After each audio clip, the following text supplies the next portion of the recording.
talked about the text structure, correct? The author's purpose.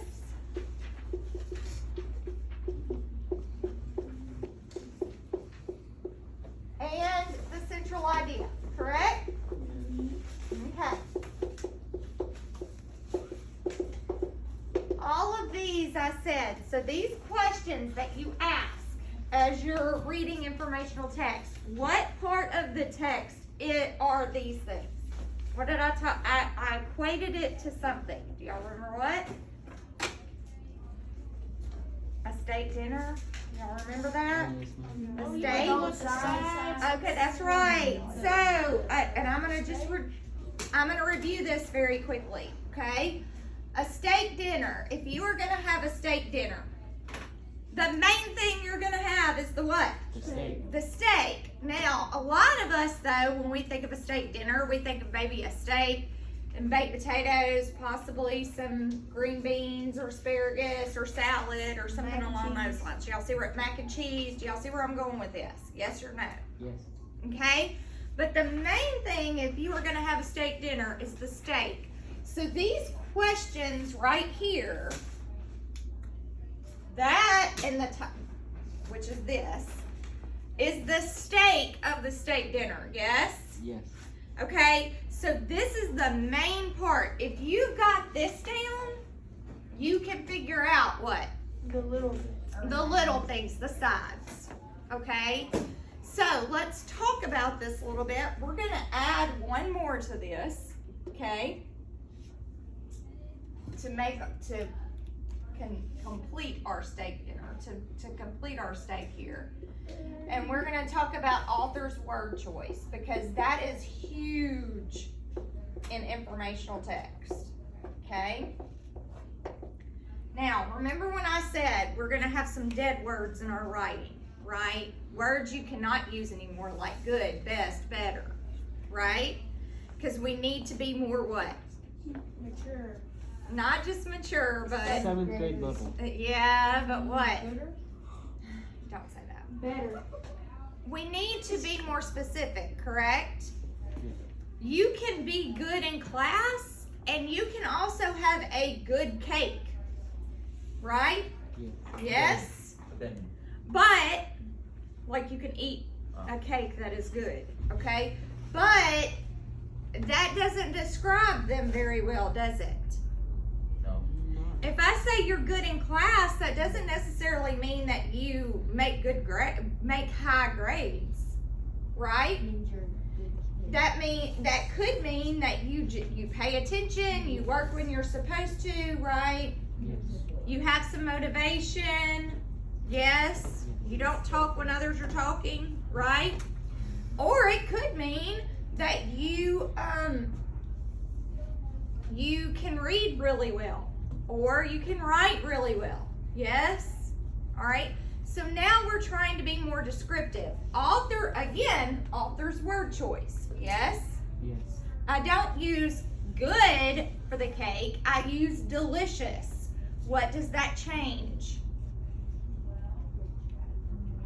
If I say good cake versus delicious cake, Good. what's different, Allison? Tells you how it tastes.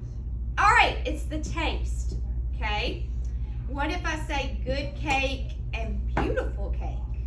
Then it has Talk about the I'm talking about what it looks like. Does everyone understand? Yes or no?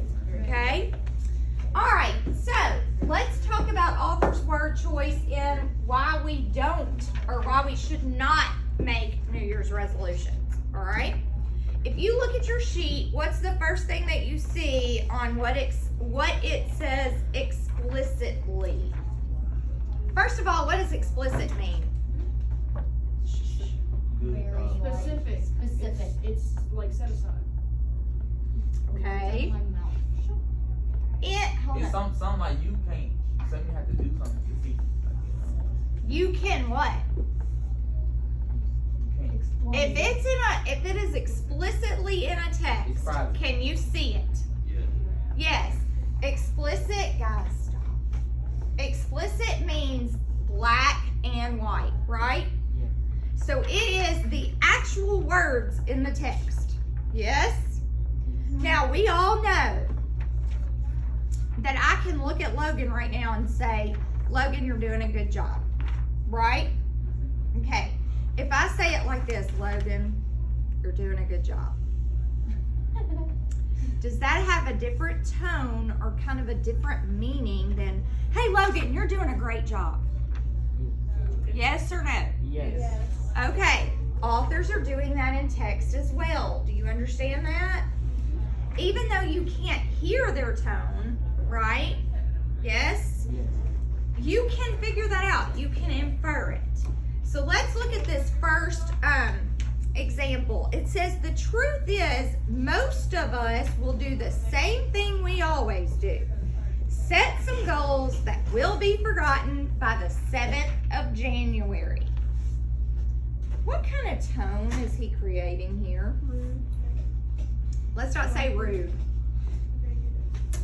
Okay, negative, but we got to be more specific. Doubtful. Okay, doubtful. That is exactly right. He is doubting that anyone that sets a New Year's resolution is going to what? Not just remember it, but what? Actually do it. Yes, do it. Succeed with it. Okay? Here he's being a little sarcastic, isn't he? Like, it doesn't matter. We're now on January 6th, right? He's saying that by tomorrow, if we made a New Year's resolution for January 1st, by tomorrow, it's going to be what? It's gonna be gone. It'll be forgotten. Yes, we would have failed and it would have been forgotten. Okay? So right here where it says what it means, what do you think he means here? Sooner or later, you'll just forget about New Year's resolutions, so what's the point? Okay, write that down. Most people are just going to forget about New Year's resolutions, so what's the point? Okay, that's what we're going to write down. Now look up here at me. Hold on. I want you to stop just so I can do this for videoing. Sooner or later, everybody's going to forget about it, so what's the point? Why? Him writing that, why does that matter in this text?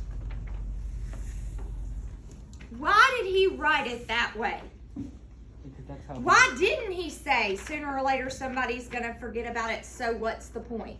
Why did he use the words, the truth is, most of us will do the same thing we always do?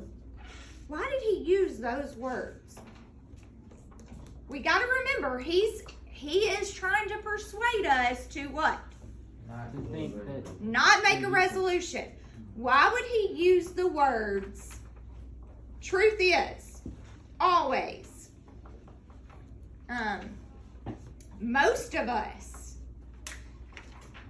Because he could have just as easily said, we will, or not most people, people will just forget their resolutions, so what's the point? Right? So why did he use those words to persuade us instead? because that's how he strongly feels about it. Okay, yes, to show that he strongly feels about it, what he strongly feels about, but there's something else. Think about those words. Always. Most.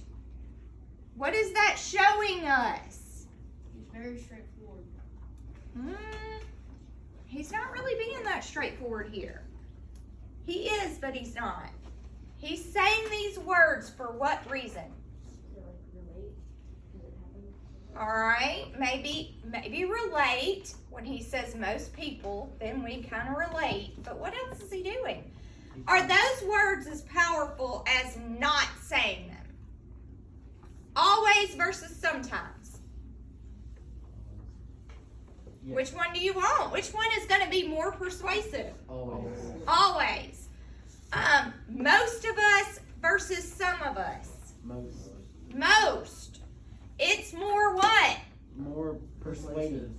Okay, it's more powerful, right?